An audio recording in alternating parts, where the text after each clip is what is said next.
बहुत लोगों के फोन आते हैं कि जी अब ट्रंप की सरकार आ गई तो अब स्टूडेंट वीजा का क्या रहेगा।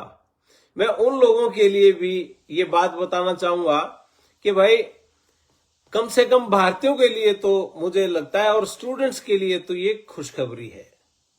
उनके लिए खुशखबरी इसलिए है क्योंकि इनका पिछला भी अगर हम इतिहास उठा के देखें, जब पहली बार ट्रंप सरकार आई थी और उसका असर अब भी देखने को ये मिल रहा है कि चाइनीज स्टूडेंट्स ने, बहुत स्टूडेंट्स का इंटरेस्ट वैसे ही कम हो गया था कि भाई इन चाइना के साथ रिश्ते ठीक नहीं है, तो इसलिए चाइनीज स्टूडेंट्स आना कम करके वो किसी और देश में चले गए।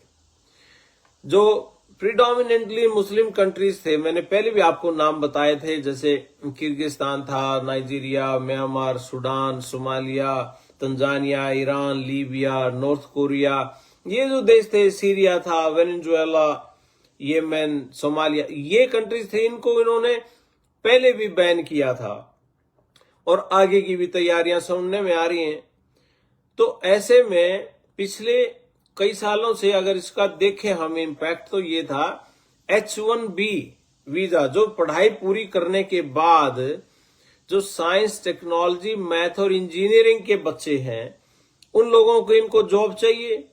और जॉब चाहिए क्या, इनको हमारी जरूरत है, इन कंट्रीज को जरूरत है इस चीज की कि भाई ये यहां इनकी बड़ी बड़ी कंपनियों को जरूरत है। तो उसमें धीरे धीरे जब ये दूसरी कंट्रीज के लोग आना कम हुए तो भारतीय बढ़ गए। तो भारतीय पिछले 2-3 साल से तो नंबर 1 पे हैं। हमारे वीजा जाते हैं 3,30,000, पिछली बार शायद मैं नंबर भूल गया, तो मतलब लाखों में हैं हमारे स्टूडेंट्स। हर चौथा बच्चा अमेरिका में पढ़ने वाला, हर चौथा बच्चा भारतीय है। ये बहुत बड़ी बात है। तो रिलेशनशिप हमारे अच्छे हैं। तो और नीड की भी मैं बात कर रहा हूं, सिर्फ वैसे नहीं, नीड की बात।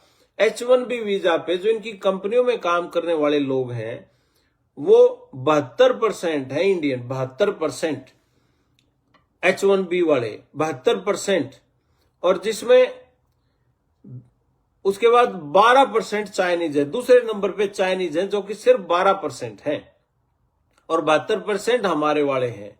ये हमारे वाले लोग वीजा लेके गए, वहां जाके काम कर रहे हैं, पढ़ाई करने आए, उसके बाद नौकरियां ली,